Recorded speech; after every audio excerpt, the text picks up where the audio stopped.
Am I the a-hole for asking my sister to get lost and telling her that her pregnancy is not my problem? My 32 male have a sister Andrea, 27 female. The issue is that they have always showed her more preference. And although I was not badly treated, they hardly paid any attention to me. Because she's the golden child, I suppose. She herself treated me with disdain. Before our parents died, they left everything for her instead of splitting it with me and Will. I knew that she herself had been behind this. My parents literally told me, Andrea talked to us about how she's more deserving, and we can see how that makes sense. Do you have any objection to us giving everything to her? After all, you're older and should be more understanding, etc. I was disappointed, but just told them that I don't care and did not argue. That was a while ago. She got into some issue and had to mortgage the house, and squandered the wealth over a period of time.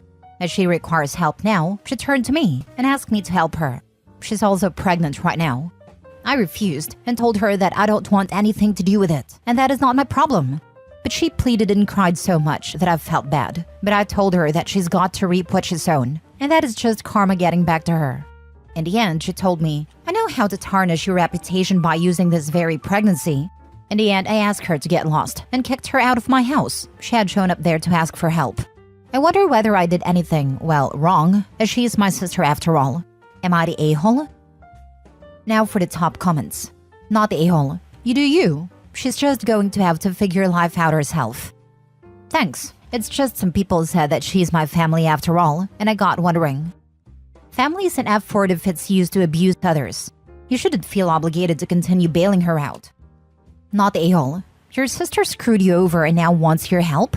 She's so used to being the golden child and getting her way that she actually thought you would favor her too. Unbelievable. My sister is also the golden child and has lied over the decades to my parents, resulting in their rejection of me. In my opinion, this is a form of murder. Like her sister, she stole my parents from my life. There is nothing okay about this. I totally get your frustration, and I'm very sorry you lost your family this way. But this is not inherently your sister's fault.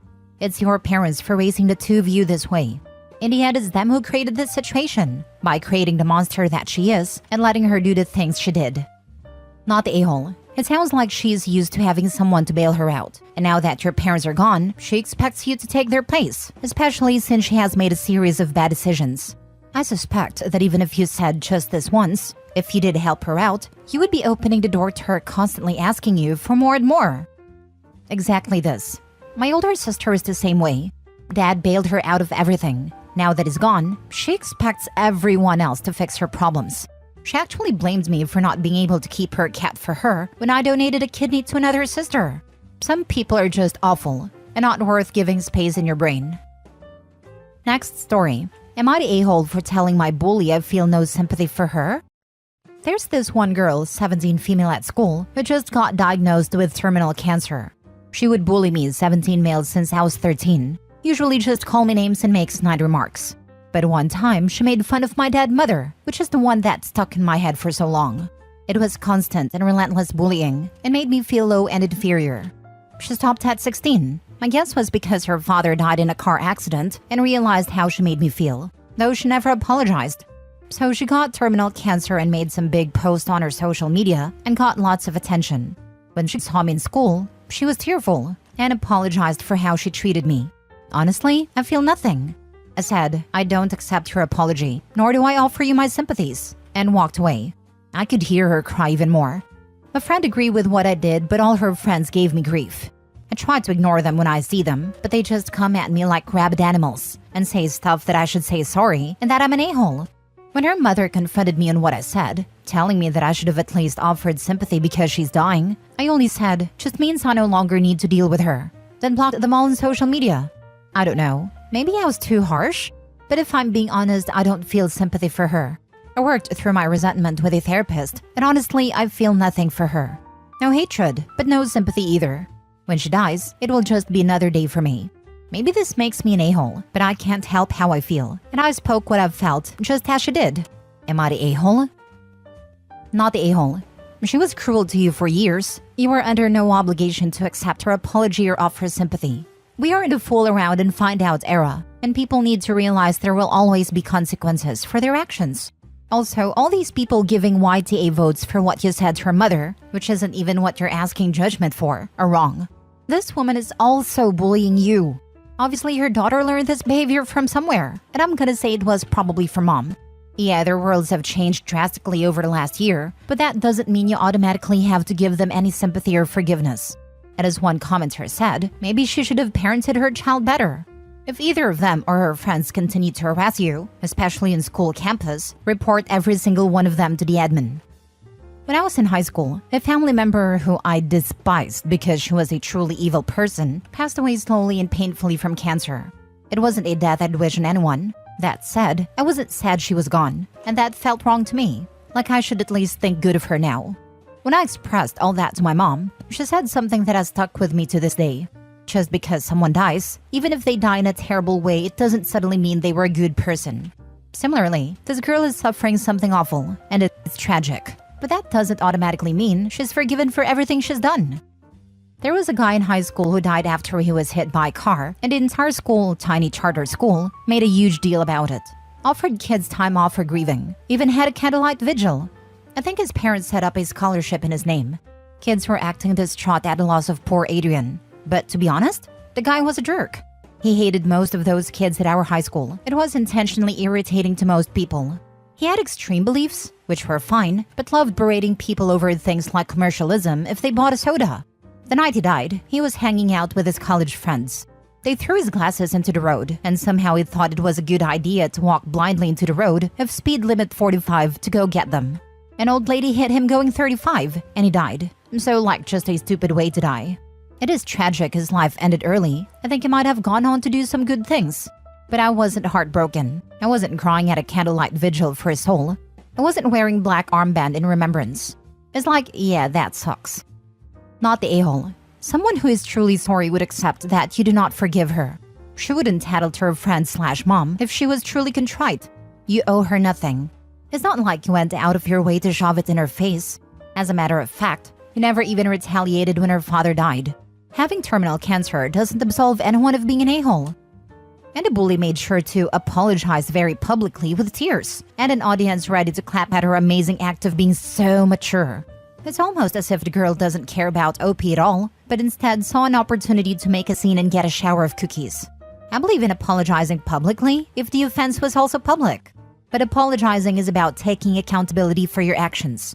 The bully just made a scene and put OP in yet another crap show. Next story. Am I the a-hole for telling my brother that it's only his son's fault that he was injured?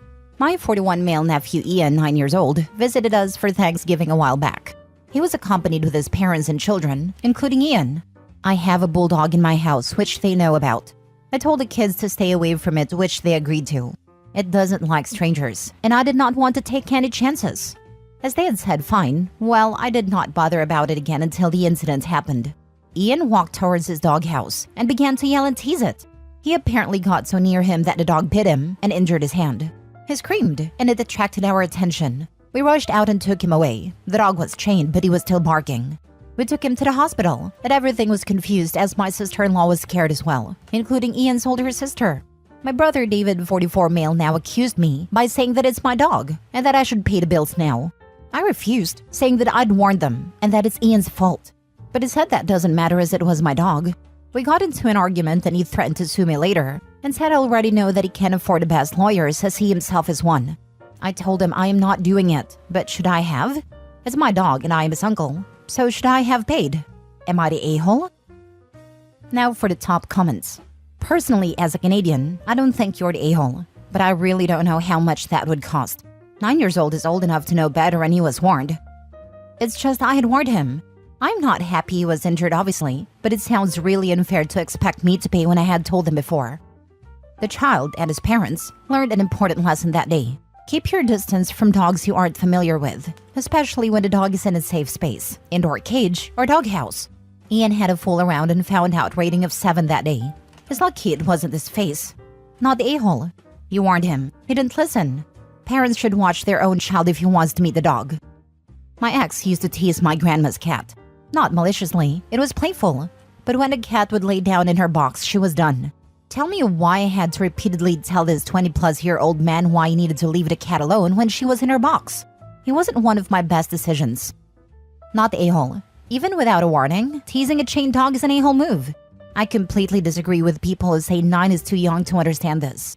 9 is plenty old, especially in combination with the warning you gave. But seriously, even without a warning, a 9-year-old should know better. Your brother sounds like a serious a-hole. He's threatening to sue you? Jesus. The dog was a hazard limited to one part of the yard, with warning provided to all. At that point, it becomes no different than any other geographical defined hazard, like a cliff edge or a river or a pit. If an adult is to blame, it is the child's parents for not supervising their child. If a child walked off a cliff that the parents knew about, who would you blame? The first dog I lived with was a wolf/husky cross. While my parents' dog was friendly, it was also very big. We grew up learning to read doggy body language, and by age of 3 years knew when to leave the dog alone. We were also explicitly told by my parents' friends when to stay away from their dogs. Had we been bit, none of the dogs would have been blamed. In fact, my father's first question would have been, "Why were you pestering the dog?" Last story. Am I the a-hole for telling my mom if she acknowledges her grandson, I won't talk to her anymore? I, 28 female, have a brother Elijah, 24 male, I do not speak with. I consider him dead to me. He molested my sister, has allegedly violated multiple women, and went to jail for a vague child exploitation charge, which we all presume is kiddie porn, since he's been caught multiple times talking to minors. My parents still talk to him for some ungodly reason. Last night, my father called me to say, "You're an aunt." When pressed, he said Elijah has a 1-year-old they just got the paternity tests back from. I said, "Then no the heck I'm not." Dad pressed, and I responded more firmly, "No, I am not an aunt." My parents know my sister Ruth, 21 female, and I do not have a relationship with this man, and actively hate him. My other sister has a very distant follow on Instagram kind of relationship with him.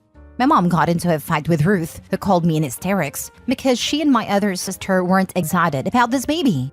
Elijah has admittedly beaten me to everything. He got a car first, that my parents paid for. He got married and divorced first, among other things. He has gleefully made a point to beat me to life milestones. I'm engaged and planning on having children a year or so from now, and I've always wanted to have the first grandchild. That is where I think I might be the a-hole. Perhaps my judgment is clouded with bitterness. I told my mother if she acknowledges this baby as her grandchild, I will no longer have a relationship with her, and my children will not have a relationship with her. To me, I can pretend she doesn't still have a relationship with Elijah if it's behind closed doors and she keeps her mouth shut about it. But if she allows this child to come and go in her life, she is openly recognizing her relationship with Elijah, and I can't forgive that. I am too protective of Ruth, and I feel like she's choosing this evil man over her other 4 children, one of which is still a minor. My fiancé and I have made it very clear in the past that Elijah will come nowhere near our family. And if she acknowledges his son, she is letting him into her life openly, and we cannot tolerate that. It is both a protection of our future children and a respect for Ruth. I am tired of thinking about my mother's feelings first, and always letting her get her way. I am putting my foot down on this. Am I the a-hole? Edit. It's not even about the baby. It is about allowing Elijah another foothold back into this family. My family has a tendency to forget all past crimes once a cute baby is around. Elijah will be allowed to slip back into our lives, endangering my minor sibling and all children my siblings and I have. Yes, I'm horrible for harboring resentment against an innocent baby. But it's not even about the baby. I cannot and will not allow my sibling to be hurt, or have Ruth be subject to my parents' indifference to her pain. She has already made a choice to not come home for Christmas over this. I would actually start by calling CPS and telling them your monster of a brother had a child, and you fear for the safety of the child. That kid is not at fault and should have nothing to do with it. Your goal should be getting that kid away from his dad and making sure baby mama knows what kind of person your brother is. You should bond with that kid just to make sure it's safe and okay. That doesn't mean you have any interaction with your brother. My brother violated me as well. He had a daughter. I reported him and told his wife and called CPS. The courts forced his rights to be removed and out a lifelong protection order. His daughter will never be forced to deal with him. It wasn't a quick process to get his rights removed. It took time, but it was successful. If he has gone to jail for child exploitation, he probably had to register as an offender. CPS and the child's mother definitely need to know this. I hope either the baby mama or the grandparents get full custody, with no visitation from this guy. If he likes girls and it is a baby girl, she's in danger for being violated. If he likes girls and it is a baby boy, he will be raised to be just like his father. And take a giant leap back from this dumpster fire. I wouldn't bother with the ultimatum. Your parents are enabling someone who has done some truly horrific things. That makes them just as bad in my book. They clearly see no problem, so it's a lose-lose situation. I fear for that child, but it isn't a scenario that OP needs to be involved in. Plus, OP, do you really want to be around people like this? Would you want your future kids around this? I have spent many years, including before I found out about Elijah, wanting to cut contact with my parents. They have treated all of us like trash over the years. I said I would be out when my youngest sister graduated high school, and then they adopted my youngest brother when I was 19. Now I'm torn between going no contact and losing the brother I adore and maintaining this relationship from a distance for another 9 years. All I have ever wanted is loving parents, and I've been a fool to think they would ever change. I wanted my children to have grandparents. I love my grandparents. I wanted that for them.